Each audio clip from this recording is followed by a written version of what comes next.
Hey guys, this is Disaster here, coming at you with a deck profile, but this time I'm going to be doing things a little differently.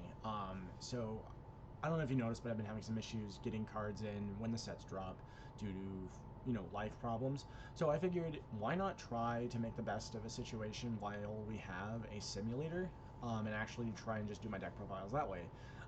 It lets me keep it closer to when the sets drop, etc., etc., as well as I can get some games in, which I obviously haven't been able to get some games recorded just due to awkwardness with carrying around the tripod, having the cards, and blah blah blah. So I figure, why not try it this way, where I can actually, profile a list for you, potentially get some games in with it, as well as just, it's a really simple interface to, preview stuff with. So I'll go ahead and get into that right now. We're going to profile a deck that I've been messing with for EX5 for a minute now, and that is GraceNovamon. I actually really enjoy this deck a lot. My buddy showed me this. I didn't think it was going to be all that great. I thought it was going to be another DNA deck. It realistically is, but the way it gets there is really cool, and it's just really good. With the big caveat is that the deck has to see a lot of cards. So if it doesn't see all its cards, it can sometimes just fizzle out. I've had a handful of games where I was just stuck because I didn't have a 4 or 5 or something. So let's go ahead and get right into the list here. We're going to start with, the big boss of the deck, and that's GraceNovamon. This card is a monster of a card on its own. It's a 15k DNA, which specifically has to digivolve with Apollo and Dianamon. It has Secure Attack +1 and Blocker innately, so just a good, solid card as it is already. On Digivolve and on attack, not once per turn, if a DNA Digivolves, trash 8 sources from your opponent's Digimon, you choose them, by the way, then delete one of your opponent's Digimon that has equal or fewer sources than this one. So, obviously, when you're DNA Digivolving, most of the time you're going to have, a big stack. So, this thing's going to be able to remove pretty much anything. Also, all turns, when it would leave play by an opponent's effect, you trash 2 cards at the same level as each other from its sources and prevent it from leaving play. So it has some of the best protection in the game outside of DP reduction, but with how big it is, it's also kind of hard to remove by reduction as well. So this card is really good. It's not the whole reason why you play the deck, though, because the rest of the deck itself is really strong. You don't even have to go into this to win some games. The next card is more of a tech, but I'm playing 1 Blitz Omnimon. Obviously, it's for a finisher, but it also has protection on the same level as Grace Nova's by just trashing a 6. And you actually put more than 1 6 under your Digimon in this deck, so it actually can protect itself multiple times.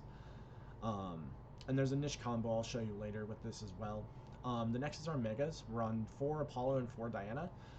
Originally I was on a 3-3 split of this, but I found myself actually not having enough Megas a few times and not seeing either one when I needed them. So I figure at this case, just max them both out. They're both really good cards. Dianamon is usually used as a defensive mode, locking your opponent out from suspending any of their Digimon effectively. With her on Digivolve on attack skill, she can strip sources equal to her sources, and then stun lock everything. And then all turns, once per turn, when a Digivolution card is trash, you unsuspend it. So this can be like your turn-ending move after attacking with Apollo. I'll show you the combo and stuff later, so you don't get a little lost. This card has a lot of niche little uses, and it's just super strong, and you can checkmate boards really well with this and Crimson Blaze, which we do play a couple of copies of, but we'll get back to that later. We're also on 4 Apollomon. This is more of your big aggro mode. It's got Blitz on Digivolve, it's got +1 security attack for every 3 of its sources, and then whenever it removes an opponent's security stack, once per turn, you can pop something equal or less DP to his. He often has 14 to 16k DP, so he's going to pop pretty much anything once every turn. And as long as you don't hit an option in security stack, the security battle doesn't happen until you pop something, so he's going to remove at least something. And then for our 5s, we're on just 4, both Flaremon and Cressmon. These are both just really good cards. Both of them do some pretty good stuff. Both of them have a reduction for their play and Digivolve cost by 2, as long as you have a Digimon in play with 3 sources of your traits. That's pretty easy to do, considering how the deck actually works. You would think otherwise it'd be a pretty tall order. They both also have Inheriteds that give you 2k on your opponent's turn and or your turn, respectively. But on play on Digivolve, Flaremon just pops a 5k or less, and then Cressmon stun locks anything.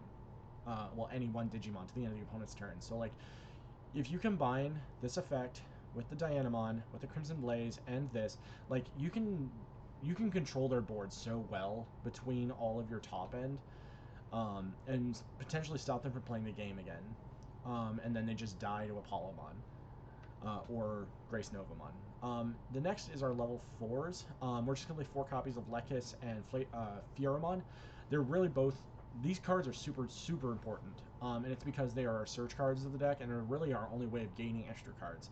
Both on play, search the top card of your deck for a card of their trait, and then a card of the opposite trait / galaxy trait, and add them to your hand and bot deck the rest. They also have the same inheritance as Flaremon and Crestmon, where you get the 2k on your or your opponent's turn respectively. But after you see a few of the other cards, you'll see why these cards are super important. Obviously, you get more cards from them, but you can sort of loop them. So you can continue to draw extra and extra cards. We're going to start with our primary rookies, and that's Coronamon and Lunamon. Both of them have really niche effects at start of main phase. This one gives you a memory if you have a tamer, and this one can return any Digimon you control to the hand to gain 2. So they're just huge memory engines, and that doesn't stop with just their main phase effects. They also have an inherited. Both of them have the effect that state, by placing this card at the top of your Nightclaw or Light Fang trait Digimon, at the bottom of its sources, gain 2 memory. So you can use this to just ramp up so fast. And because you're doing that, you're dropping yourself back down to the previous level, so you can Digivolve again. So the big thing here is to go Coronamon, gain a memory, Digivolve into Fieramon, draw, top 3 search, add 2, and then use Coronamon, tuck Fieramon at the bottom, gain 2 memory, Digivolve into another searcher, draw, top 3 search, add 2. That's like the bread and butter of this deck, is using these 2 cards to loop these 2 cards and just gain so many cards and see everything you need to see. We're also playing 1 copy of Ukamon. I would play a higher count of this, but because you actually need these to be your rookies more often than not, this card is really just a niche tech. It could honestly just be another memory boost or something if you wanted it to, but I like the idea of having 1 more rookie. Plus, you can loop it with Lunamon's main phase effect. So say you go into Lunamon in the back and play Uko on turn 1. On your next turn, you promote Lunamon, bounce Ukamon, gain 2 memory, and then you've hatched and gain another memory because of Ukamon. So then you Digivolve Ukamon in the back and then continue. So you just don't run out of steam. The only thing is that doing that combo, you'll have to play another rookie out, or you'll have to Digivolve another rookie in the back and then hard play Ukamon to continue the loop. And you don't usually want to be doing that more often than just continuing your grind to try and get all your pieces and then checkmate your opponent with your top end. So the next thing is our 2 tamers. Funny enough, they have the same names, just flipped. But these 2 cards are crazy good. This is the one that was included in the Galaxy loop, that it got restricted. Thank God, the deck was dumb. But I'll go over these real quick. This one, just whenever you tuck a dude under one of your Digimon sources, gain a memory. And then the other one, Coinsio, is a memory setter to 3. The big thing here, though, is that this one, and, well, both of them have their second effect, which are very meticulously worded to work to the way they work. So, Sio and Ko, start of your opponent's turn, as cost, by playing a Digimon with the same level as one of your Nightclaw or Light Fang trait Digimon from that Digimon's Digivolution cards without paying the cost, you may Digivolve, or you may DNA Digivolve 2 of your Digimon together. And then at the end of the turn, return the played Digimon to your hand. So you don't have to DNA. You can literally just go into Fieramon to pass turn, and then use Sio and Ko to just cheat out the previous level 4 that you tucked with Corona or Lunamon earlier that turn to get another search, and then at the end phase it goes back to your hand. So if they don't pop it, you get your level 4 back, and you can continue doing that combo.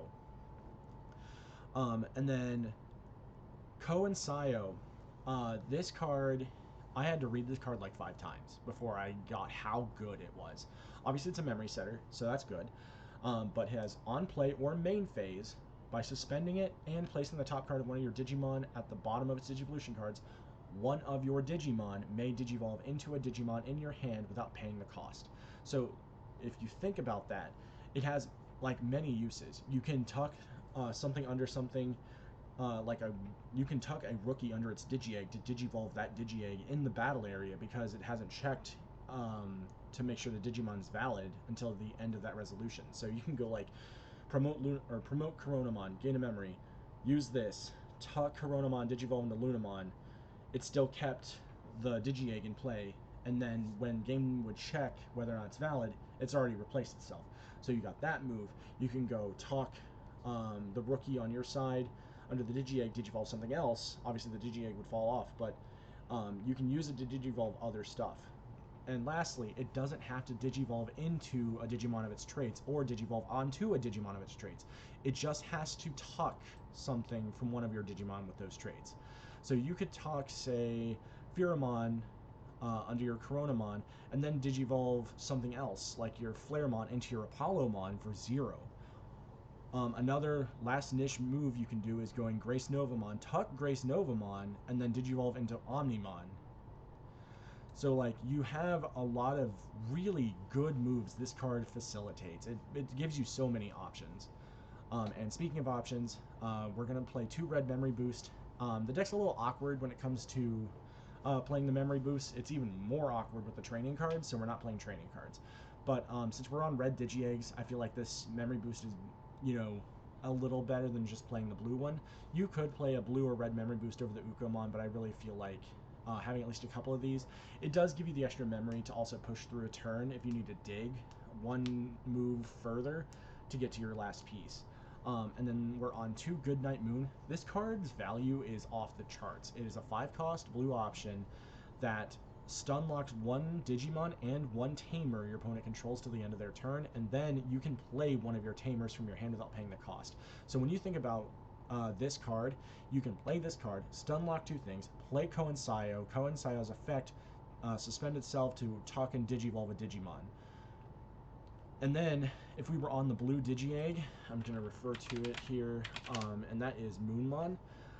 You can go that step further and free Digivolve, or not free Digivolve, but Digivolve at the end of your turn by doing that play. So you can go like Goodnight Moon, play Coinsio, and then Moonmon effect will trigger first, Digivolve there, do your Digivolve effects, and then resolve the effect of Coinsio on play, suspend, tuck, Digivolve again.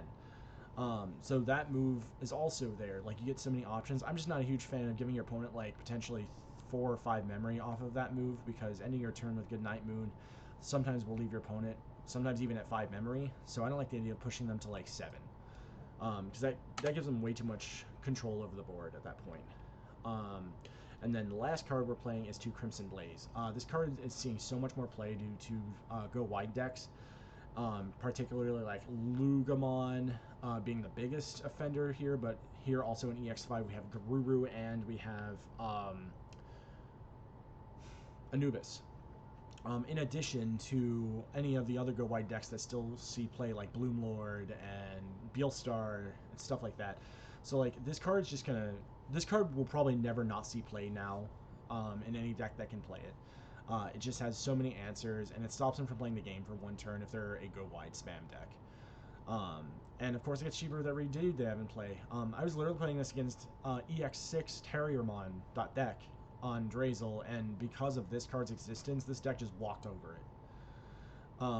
And then lastly, we're on 4 Gurimon. So like I said before, you could play the Moonmon, you could play this, or you could play the other one, which is Sunmon. This card is the other really good Digi-Egg.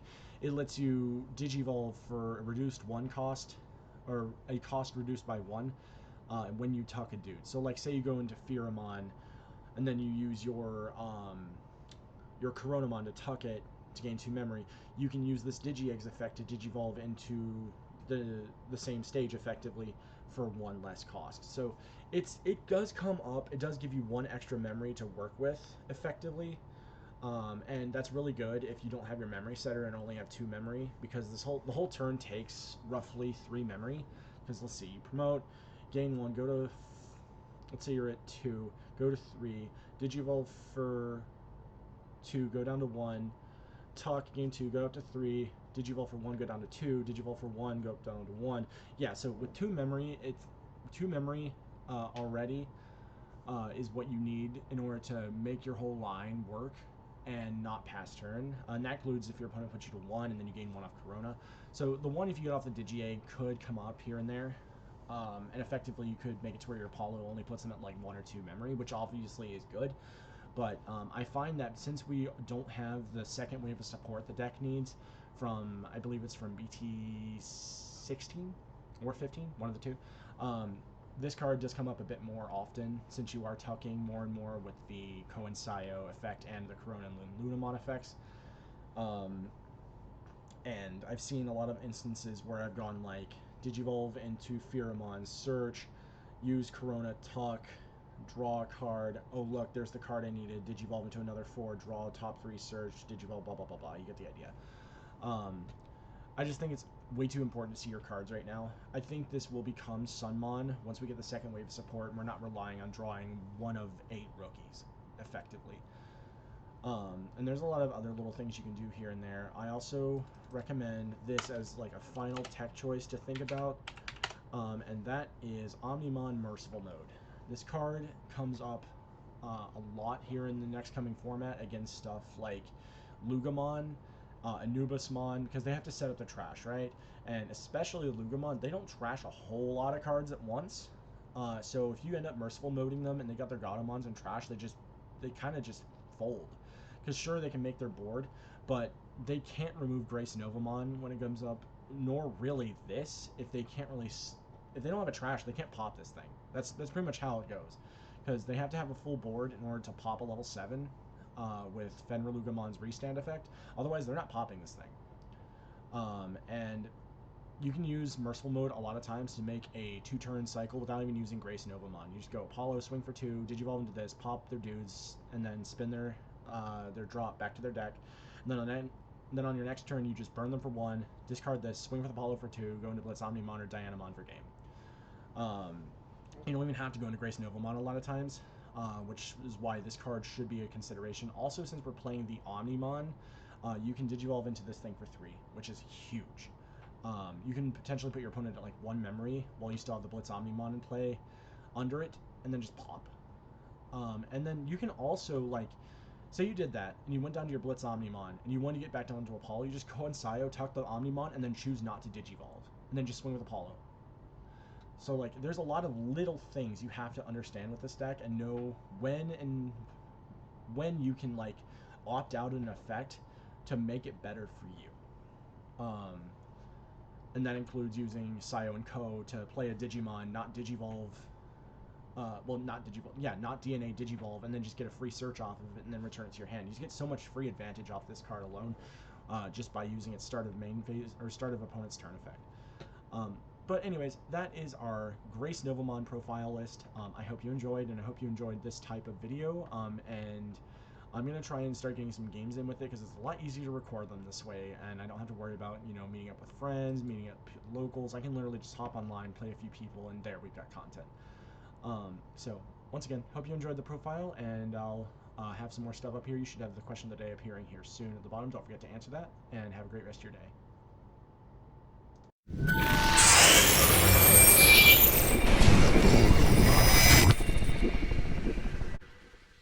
If you enjoyed that video and want to see more, feel free to click on the most recent video link on the left side of the video, or just go to my channel link and check out all the awesome Digimon content I have for you there.